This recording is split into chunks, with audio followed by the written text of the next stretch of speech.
La semaine passée, il y a 2 semaines, on a parlé de la recherche de Dieu, que ça nous amène à prier. Ça nous amène à prier plus. Plus que tu veux t'approcher de Dieu, plus tu vas prier. Plus tu vas prier, plus tu vas voir la main de Dieu. C'est une roue qui te fait avancer dans le Seigneur. Aujourd'hui, la recherche de Dieu nous amène à persévérer dans la louange. On va voir comment est-ce que dans la vie d'un croyant, c'est important d'apprendre à louer Dieu. Quand on chante des chants avant la réunion, c'est de la louange. On chante des chants de louange, des chants d'adoration, on pousse des cris de joie, on dit au Seigneur qu'on l'aime, on rentre dans la louange. Mais Dieu veut nous apprendre que c'est important, la louange, dans la vie d'un croyant. Aimer Dieu de tout son cœur, de toute son âme, nous amène à louer Dieu en tout temps.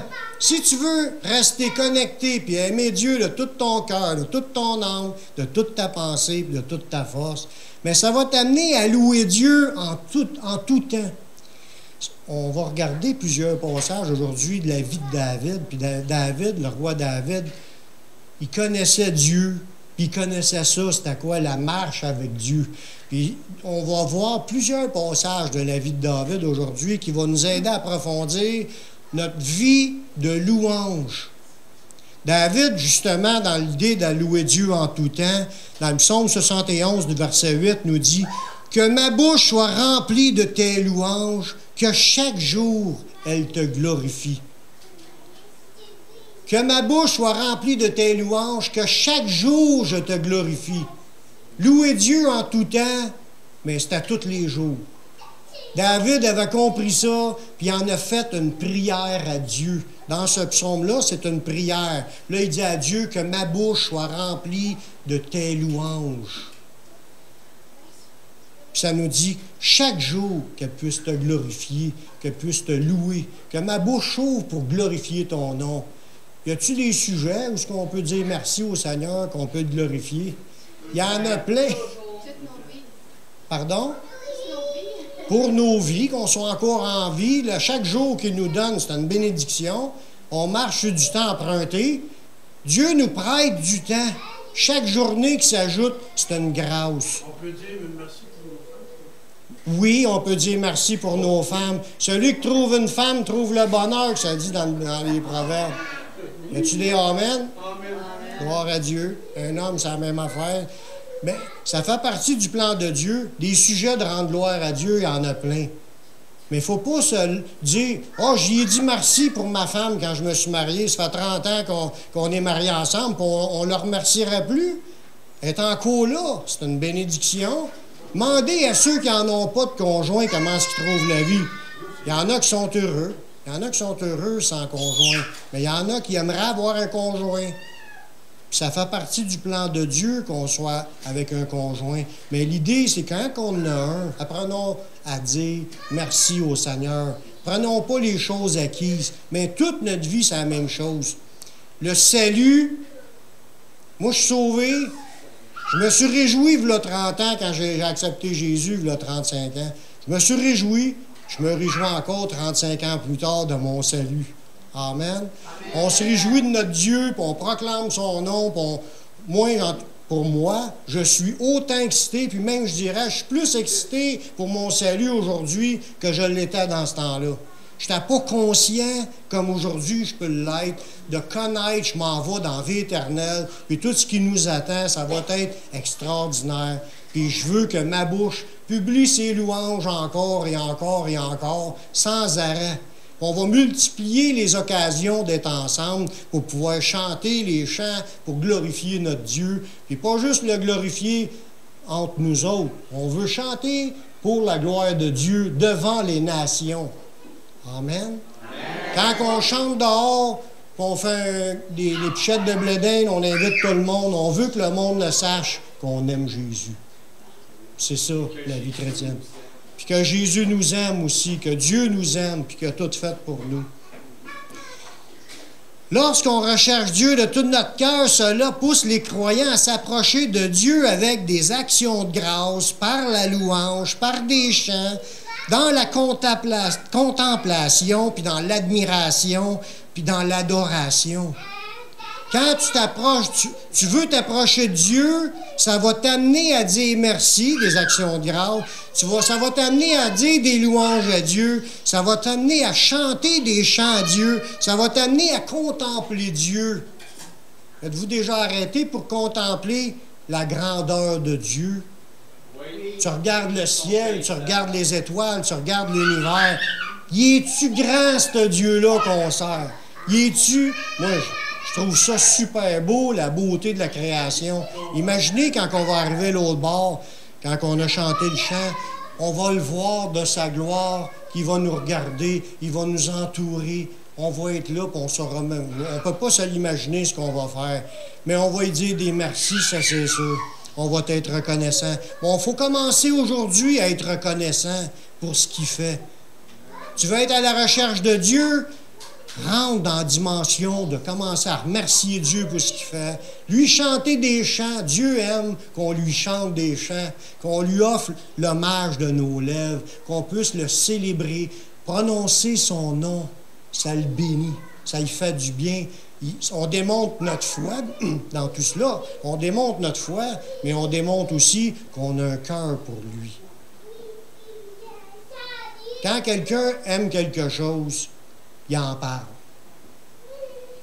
La bouche parle de l'abondance du cœur. Si ton cœur est rempli, moins la musique, puis là, tu vas parler de musique. Ta vie n'est qu'alimentée par une soif de vouloir jouer de la musique, aimer les instruments de musique, tu vas parler de musique. Un autre, c'est son char, va parler de son char, son beau char, il aime son char, il chaîne son char, il frotte son char, puis il est fier de son char, mais là, il va parler de son char. La bouche parle de l'abondance du cœur. Mais quelqu'un qui aime Dieu de tout son cœur, de toute son âme, de toute sa pensée, de toute sa force, de quoi vous pensez qu'il va parler? Il va parler de son Dieu, il va être content, il va être fier. Quand on est petit, on parle « Mon Père est bien plus fort que le tien ». On est fier de parler de notre Père. Il est quelque chose pour nous. Bien, Dieu, c'est la même affaire. Il faut développer ça. C'est pas automatique. Quand tu veux chercher Dieu, il faut rentrer cette dimension-là dans notre vie. Il faut que je commence à le contempler, à l'admirer, à le trouver super, à le remercier, à lui chanter des chants, à le glorifier, à l'adorer. Le vrai sens du mot « adorer », là, c'est de se mettre à genoux devant lui quand on y parle. Il est Dieu. L'univers est pas assez grand pour contenir Dieu. Dieu est encore plus grand que tout ça. Il mérite la louange, il mérite l'adoration. Dieu cherche des gens qui vont l'adorer en esprit et en vérité. C'est pas, ça a l'air compliqué, esprit en vérité, qu'est-ce que ça veut dire? Mais l'adorer dans un vrai contact, être vrai, pas faire semblant. Parce qu'on peut être là à l'église, il y a du beat à l'église, on a du fun. On peut être là pour le beat, puis on n'a même pas écouté les paroles. Mais il faut écouter les paroles et être vrai quand on chante ça. Puis si on dit « Je t'aime, Seigneur », mais on veut vraiment lui montrer qu'on l'aime, on le vit, on est des vrais. C'est ce que Jésus a dit dans Jean 4, 23, 24. Il dit « L'heure vient, puis elle est déjà venue, où les vrais adorateurs adoreront le Père en esprit et en vérité. Ce sont là les adorateurs que le Père demande. » Ce qu'il recherche, ce qu'il demande, c'est que des gens qui soient vrais et qui veulent se connecter. C'est ça que Dieu cherche. C'est ce qu'on veut faire aussi dans nos réunions.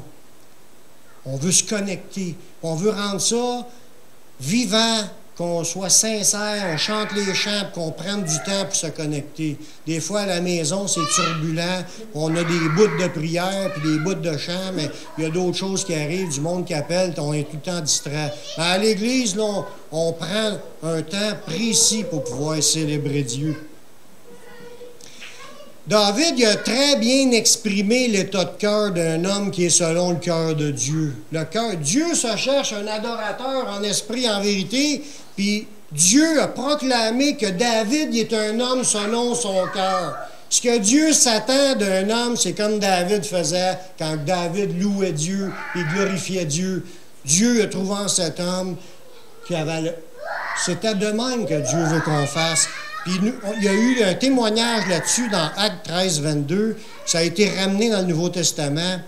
Ça dit, « Il leur suscita David pour roi, auquel il a rendu ce témoignage. J'ai trouvé David, fils d'Isaïe, homme selon mon cœur, qui accomplira toutes mes volontés. » Quand on entend une parole de même, ça veut dire, tu veux savoir comment aimer Dieu de tout ton cœur? Tu veux savoir comment vraiment marcher d'une manière qui va plaire à Dieu? Va lire l'histoire de David, tu vas voir comment ce gars-là, il adorait son Dieu.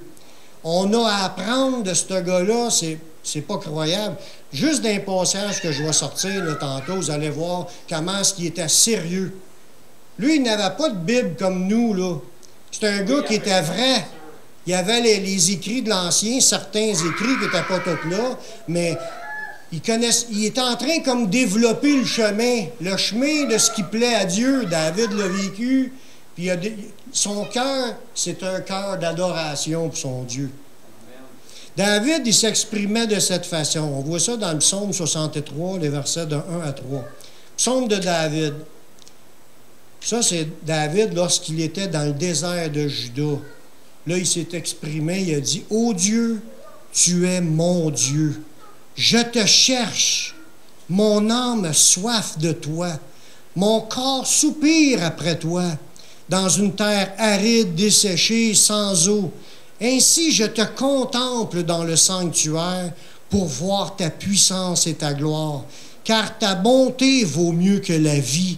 Mes lèvres célèbrent tes louanges. » Ça, c'était le cœur de David. Puis il y en a plein d'autres passages où David a fait des déclarations là, qui disaient qu'il avait soif de Dieu, que son âme soupirait auprès de Dieu, puis qu'il louait Dieu, qu'il adorait Dieu. Il avait un cœur d'être à la recherche de Dieu.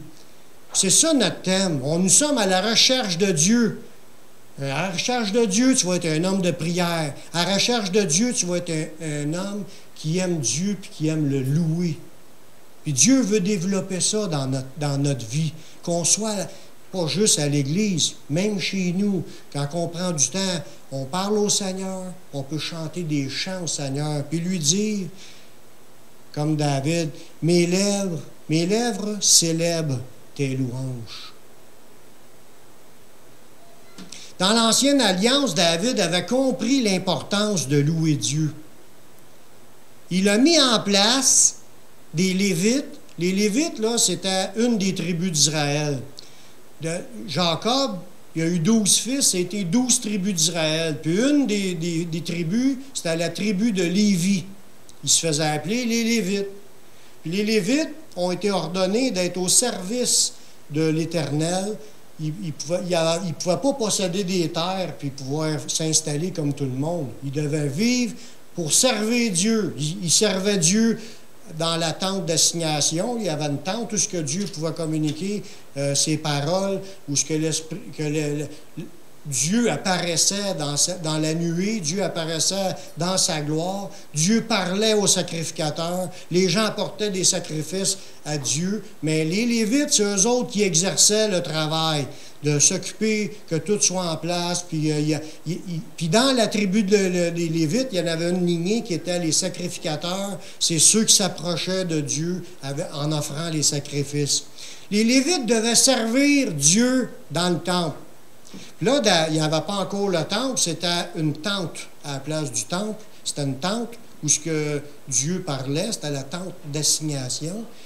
Puis, David a pris des Lévites.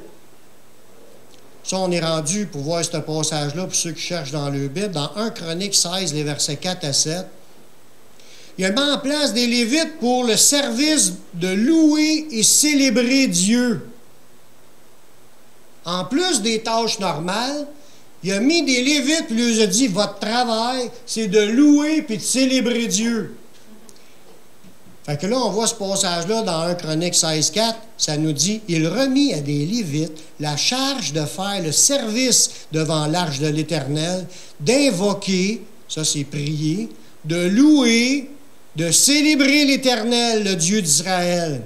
Là, il donne des noms. Il dit c'était Asaph, le chef, Zacharie, le second après lui, Jéhiel, Shemarathmoth, Jéiel, il y en a deux qui s'appellent Jéiel, mais il ne s'écrit pas tout à fait pareil. Matitia, en tout cas, ça, c'est pas des noms que j'aurais appelés mes enfants, mais dans ce temps-là, c'était les noms communs. Eliab, Benaja, Obed-Énon et un autre Jéiel. Il avait des instruments de musique. Oh, tout à l'heure, j'ai dit, ça rentre-tu, ça, dans la louange pour Dieu, des instruments de musique? Déjà, dans ce temps-là, il y avait plein d'instruments, puis c'est David qui avait créé ces instruments-là. David était plus qu'un chantre. Il était un luthier. Il était un gars qui fabriquait des instruments de musique. Ça dit que les Lévites avaient des instruments de musique, des luttes, des harpes. Des luttes, c'est des instruments à vent. Des harpes, c'est des instruments à cordes. Et Asaph faisait retentir les cymbales. Il y a des drums dans ce temps-là. Les sacrificateurs Benaja et Jacaziel sonnaient continuellement de la trompette. Fait qu'il y avait des trompettes devant l'arche de l'Éternel, devant l'arche de l'Alliance de Dieu. Ce fut en ce jour que David chargea pour la première fois Asaph et ses frères de célébrer les louanges de l'Éternel. David il avait compris que c'était nécessaire. Quand on dit souvent « Tu es Dieu et tu sièges au milieu des louanges d'Israël », où est-ce que ça devient, vous pensez, cette révélation-là, que Dieu siège au milieu des louanges? Ça ne vient pas à partir après Jésus, c'est dans l'Ancien Testament. David le vivait. Quand il se mettait toute la gang en train de louer le Seigneur, la présence de Dieu était là. Puis Dieu, c'est le Saint, puis il siège au milieu des louanges d'Israël. C'est le peuple d'Israël qui avait expérimenté que si tu loues le Seigneur, tu chantes ses chants, sa présence descend. Puis que Dieu, il vient nous remplir de sa présence, puis Dieu fait des œuvres spéciales. David aimait tellement ça qu'il s'est dit, je vais installer des Lévites qui vont jouer tous les jours, en tout temps, pour louer puis célébrer le Seigneur. Ça n'a pas été demandé par Dieu. C'est David qui l'a fait parce que lui, il avait le cœur à vouloir célébrer Dieu. C'est ça, l'homme selon le cœur de Dieu. Leur tâche aux Lévites, c'est de louer devant Dieu, de louer Dieu par des chants devant l'Éternel, puis il s'effectuait sans arrêt. Du matin au soir. Je ne sais pas s'il y avait un chiffre de nuit, mais ça nous dit, dans le verset 37 de 1 Chronique 16, juste un petit peu plus loin, David les laissa là, devant l'arche de l'Alliance de l'Éternel, Asaph et ses frères. Il était une douzaine de personnes à ce moment-là. Une douzaine de personnes que leur travail, c'était de louer Dieu, glorifier Dieu, chanter des chants à Dieu, avec pas juste de la voix, les instruments de musique, tout le monde, sur les instruments à cordes, les instruments à vent, les drums, puis les trompettes, puis c'était le party. C'était quasiment le premier jukebox chrétien qui est sorti, ce que tu vas entendre, la musique chrétienne toute la journée. Mais le jukebox live, c'est extraordinaire. Nous, aujourd'hui, on a juste à se prendre un CD, puis on le fait jouer, puis on peut écouter de la musique toute la journée. La même chose qu'eux autres. On peut se concentrer et se connecter avec le Seigneur. Il y a des gens qui composent des chants, qui les mettent sur CD, puis ça peut nous emporter à la prière et à adorer notre Dieu. Mais il dit, David les laissa là, devant l'arche de l'Alliance de l'Éternel, Asaph et ses frères, une douzaine de personnes, afin qu'ils fussent continuellement de service devant l'arche, remplissant leurs tâches jour par jour. Jour, tous les jours, pas juste le dimanche matin pendant 3/4 d'heure. Ici, c'est ça qu'on fait. On chante des louanges à peu près 3/4 d'heure le dimanche. Eux autres, toute la journée, chaque jour. Il était à une douzaine. C'était pas gros. Je sais pas. Il va y avoir une pause. Oui, hein, il devait avoir de la corne sur les doigts. Pas longtemps après, peut-être que la tâche était un petit peu lourde pour une douzaine de personnes. Quand tu es 12, là, ça vient, ton tour vient vite. Qu'est-ce que David a fait? David établit 4000 Lévites avec des instruments chargés de louer l'Éternel. 1 Chronique 23, les versets 4 à 5.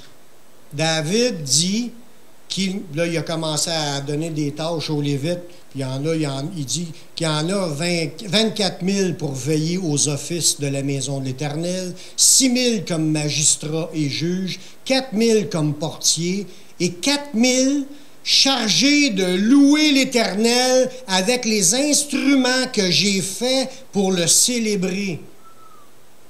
David avait formé, créé, construit les instruments de musique des 4000 musiciens. Ça devait être quelque chose. 24 heures par jour peut-être, mais là, la nuit, je ne sais pas. Mais à tous les jours, il y avait un band de Lévites qui jouait de la musique pour le Seigneur, pour glorifier Dieu, avec leur voix et avec leur instrument. C'est pas nouveau ce qu'on fait là. Ça fait 3000 ans de ça, il se passait la même affaire. La seule différence qu'on a aujourd'hui, c'est qu'on est amplifié. Il y a l'électricité, il y a des amplis, tu peux l'entendre un petit peu plus loin. Mais si sur 4000, il y en avait peut-être 30, 40 qui jouaient en même temps, ça devait être spécial.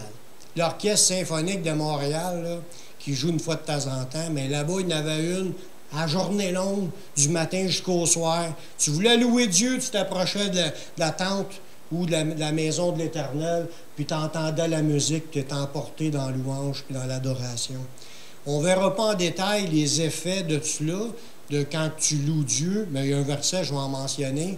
Mais un jour, si Dieu le veut, on parlait au niveau de la prophétie, comment est-ce que c'est important, même dans ce temps-là, que tu veux vivre la prophétie, tu vas avoir le don de prophétiser, tu veux être inspiré par Dieu pour donner des messages de Dieu. La musique, elle a une grande importance pour la prophétie. On n'en le verra pas en profondeur, mais on va voir un passage qui en parle. Lors des célébrations par les louanges accompagnées d'instruments de musique, les chantres étaient remplis du Saint-Esprit et prophétisaient. Là, c'est ce que j'étais en train de vous dire. Pendant qu'ils étaient en train de louer Dieu avec leurs chants et leurs instruments de musique, les chantres, ceux qui étaient là, étaient remplis du Saint-Esprit, puis ils prophétisaient. Vous allez voir ça dans 1 Chronique 25, les versets de 1 à 3. David et les chefs de l'armée mirent à part pour le service ceux des fils d'Asaph. Asaph, en passant, c'est un qui a écrit certains psaumes. Il était choisi parmi les Lévites et ses enfants aussi. Fait qu'il y avait les fils d'Asaph, les noms des noms, Éman, Jeduthun, qui prophétisaient en s'accompagnant de la harpe. Ils jouaient de la harpe.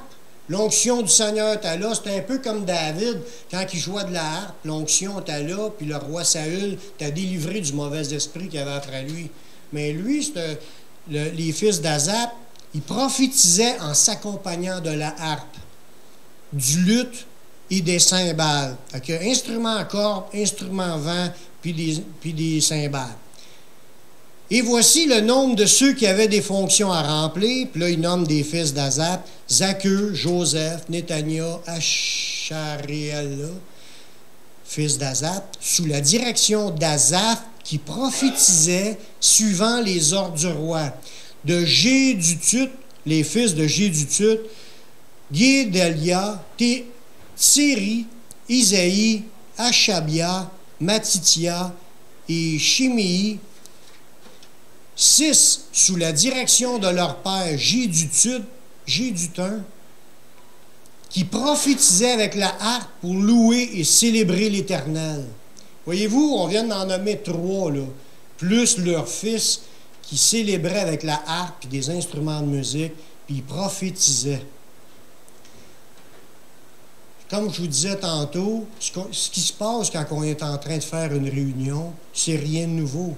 On est en train d'un peu copier ce qui se passe dans ce temps, ce qui se passait dans ce temps-là.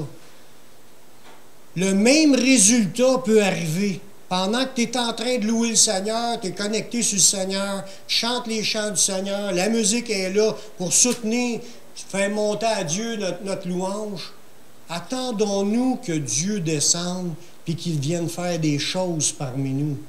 Parce que Dieu siège au milieu des louanges de son peuple. Dieu est là, il vient chercher la louange qu'on lui offre.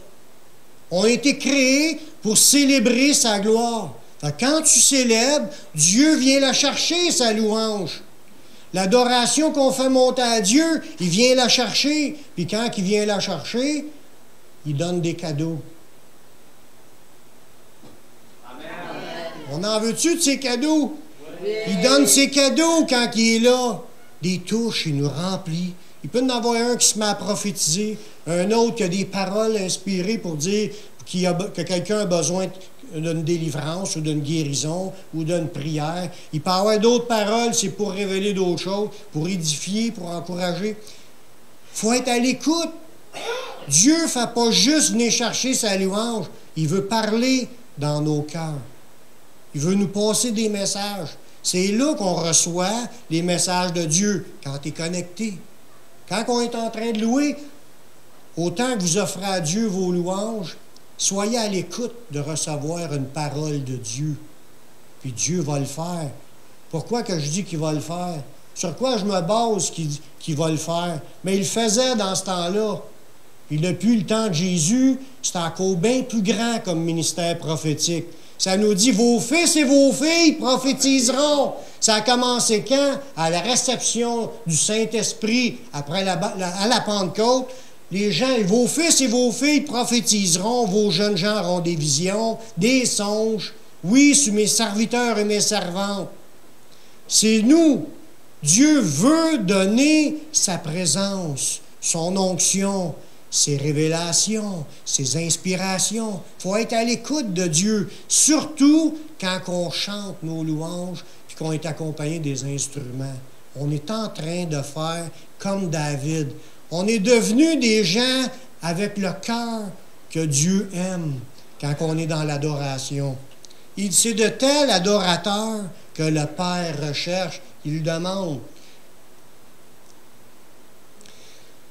Tout de suite après, quand David il a passé le flambeau à son fils Salomon, parce que c'est Salomon qui est devenu roi d'Israël, ça nous dit que Salomon, lors de la dédicace du temple de l'Éternel, il fit continuer les louanges de Dieu.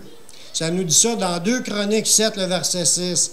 Il dit, les sacrificateurs se tenaient à leur poste et les Lévites aussi, avec des instruments faits en l'honneur de l'Éternel par le roi David, pour le chant des louanges de l'Éternel, lorsque David les chargea de célébrer l'Éternel en disant, car sa miséricorde durera toujours. Les sacrificateurs sonnaient des trompettes vis-à-vis d'eux et tout Israël était là.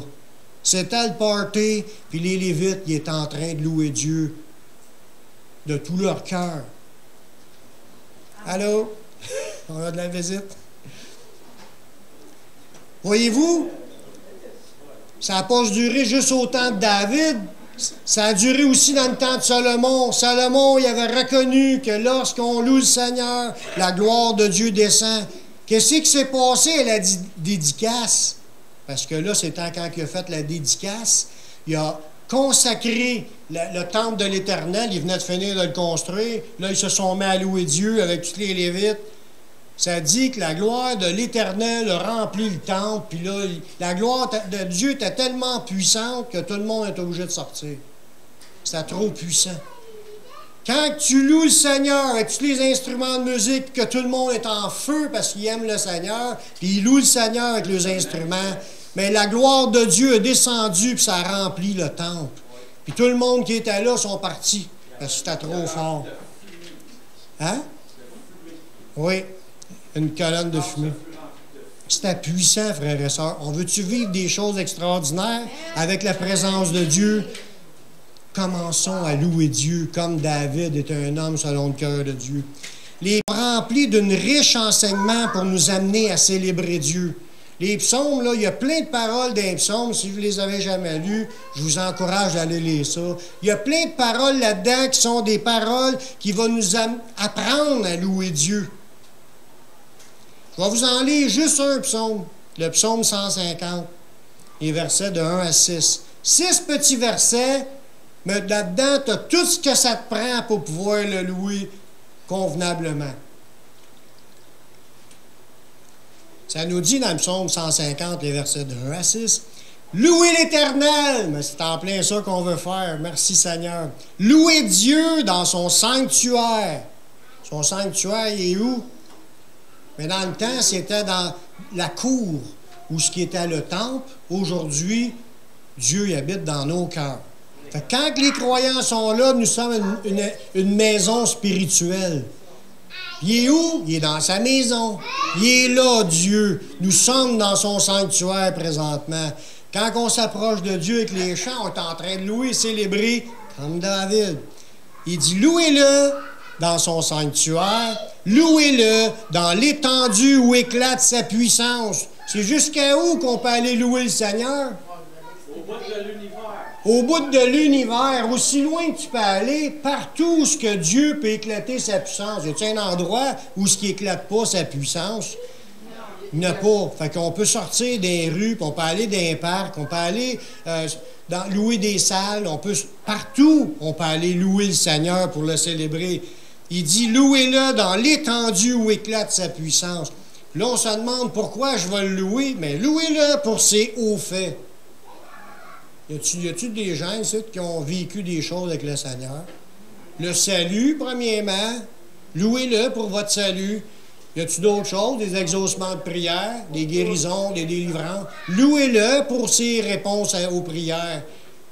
Puis même, vous pouvez le louer pour un exaucement d'un autre frère et sœur.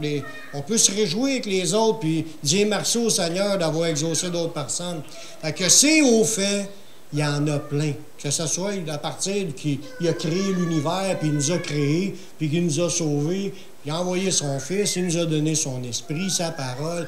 Merci Seigneur. Des merci Seigneur, là, il a tellement fait de choses que si notre cerveau serait un petit peu plus ouvert, parce que c'est vrai qu'on est très limité pour comprendre, il faut se le faire répéter souvent, mais si on serait un petit peu plus ouvert, là, on n'arrêtera pas à journée longue de dire des merci. Des sujets de dire merci, puis merci, merci, merci, merci pour ça, merci, merci, merci. On ne mérite rien. Parce qu'en partant, Dieu nous devait rien. Puis Dieu aurait pu nous rejeter éternellement puis jamais intervenir pour nous sauver. S'il nous a permis d'être là aujourd'hui et être conscient de ce qu'il nous donne, merci, merci, merci, merci, merci, merci. Louez-le pour ses hauts faits. Louez-le selon l'immensité de sa grandeur. Louez-le pour sa puissance. Non, louez-le au son de la trompette. Là, on rentre avec quoi qu'on peut louer Dieu? Louez-le au son de la trompette. Louez-le avec le luth et la harpe, instrument à cordes, instrument à vent. Louez-le avec le tambourin. On en a un là.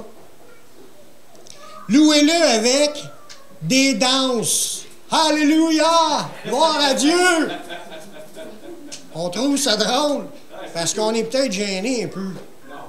Faut se réjouir, louer Dieu avec des danses. Tout à l'heure, j'ai dit avec des cris de joie. Alléluia! Gloire à Dieu! Merci Seigneur! Faut pas être gêné. Hey, il y a des gens qui vont écouter un match de hockey, puis ça crie, là, juste pour un puck. Ils courent tout après le puck, après le même puck, donnez-leur un chacun. Ils cherchent Dieu. Ils cherchent pas Dieu, je suis pas sûr qu'ils cherchent Dieu. Ils cherchent, mais ils cherchent le puck.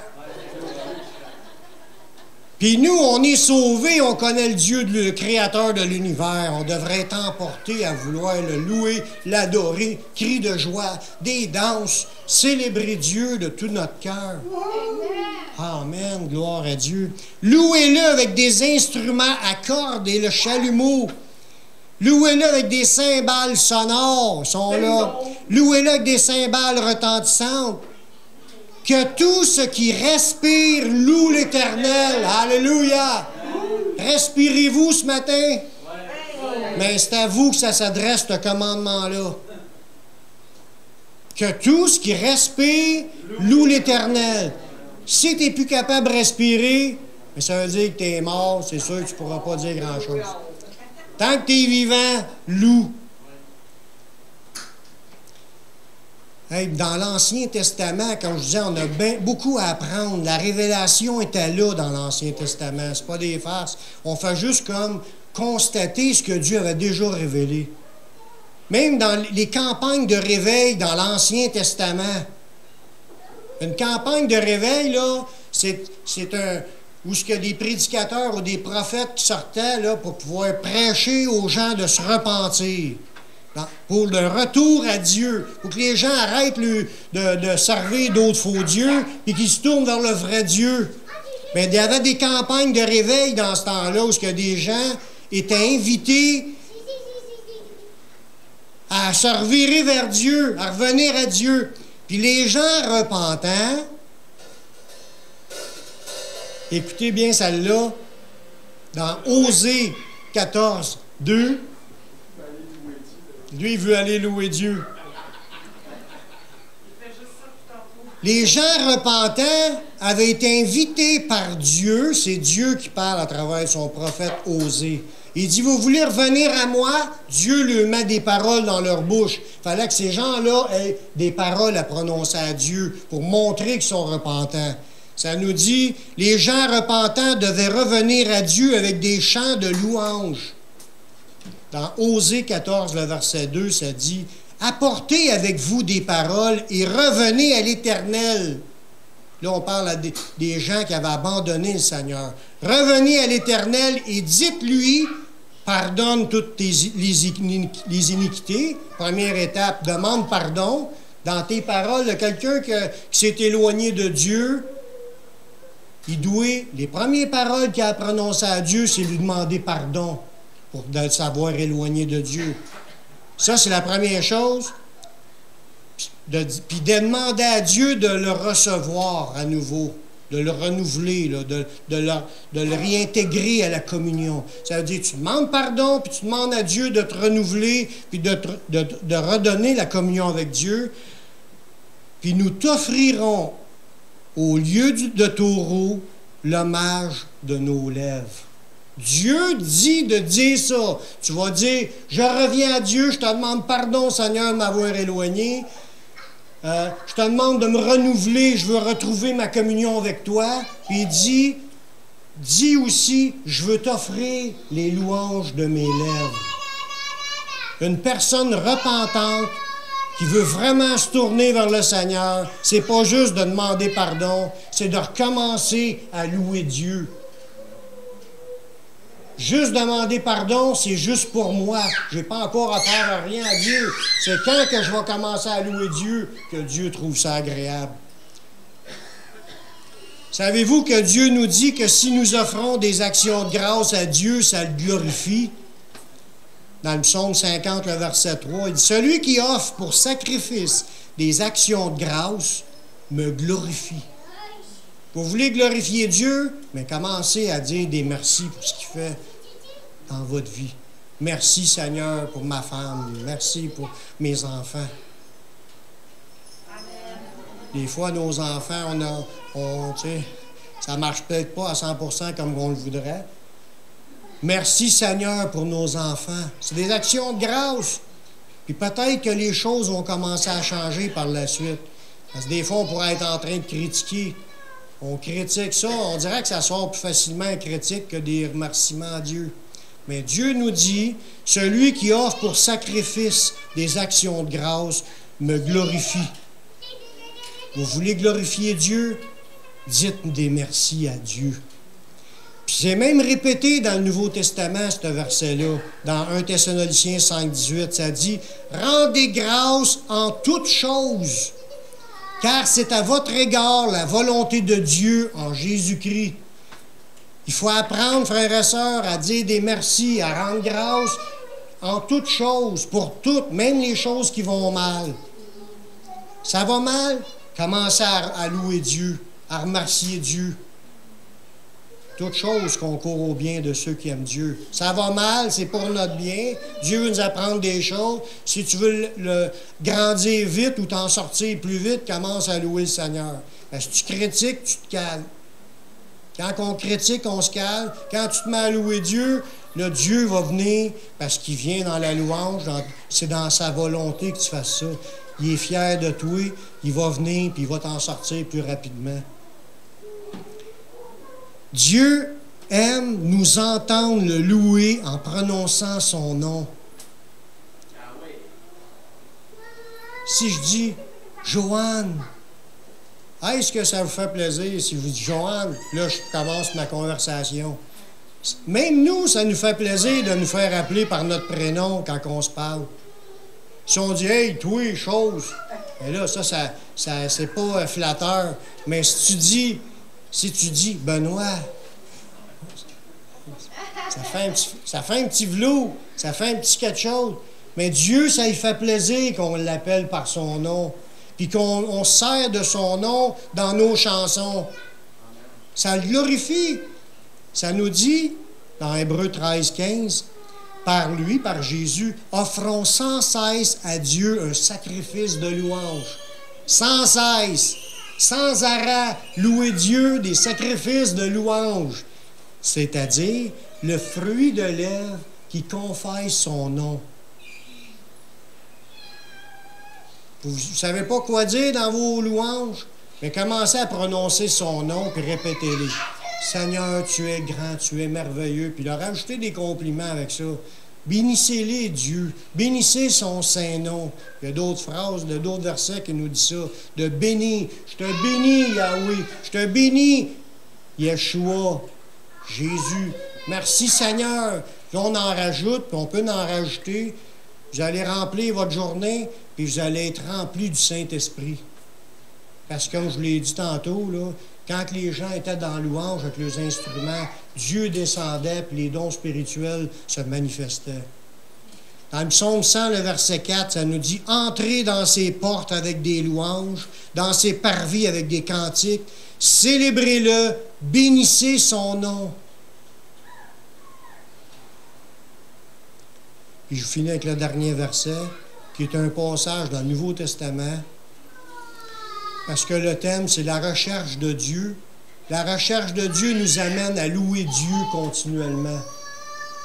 Mais dans ce thème-là, la recherche de Dieu nous amène à persévérer dans la louange. La louange nous permet d'être remplis de Dieu. Si tu rentres dans la présence de Dieu parce que tu le loues, tu l'adores, tu le glorifies, tu le célèbres, tu lui chantes des chants, tu le bénis, tu confesses son nom, tu fais monter des actions de grâce, Dieu vient chercher ses louanges, tu vas être rempli du Saint-Esprit. Tu cherches Dieu, puis tu le bénis, il va descendre, puis tu vas en être rempli, puis tu vas continuer à louer Dieu sous l'inspiration de son Esprit, puis tu vas te maintenir rempli du Saint-Esprit. On voit tout ça dans le Nouveau Testament? Oui. Dans Éphésiens 5, 17 à 20.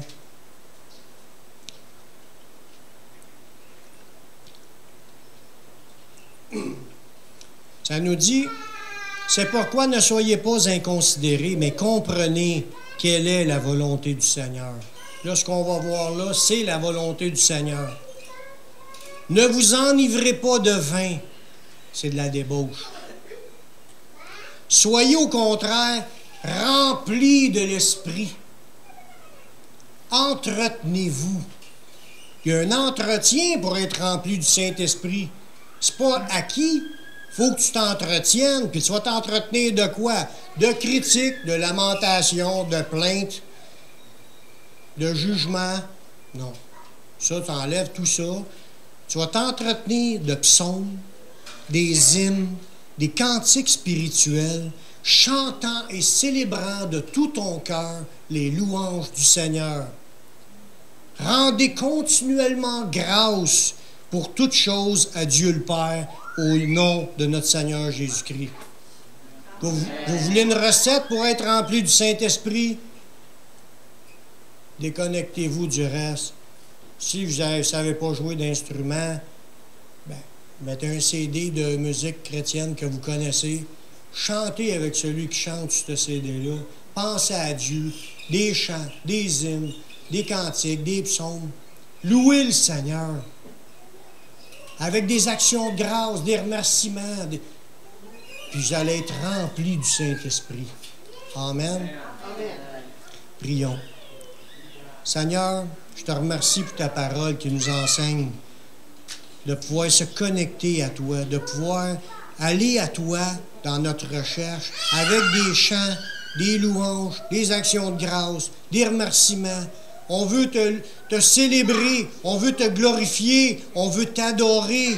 Seigneur, apprends-nous et donne-nous de le mettre en pratique, qu'on puisse expérimenter ces moments glorieux avec toi, d'être rempli de ton Saint-Esprit. Merci de ce que tu vas faire dans nos vies. Toute la gloire te revient en toutes choses, dans le nom de ton Fils Jésus-Christ. Amen.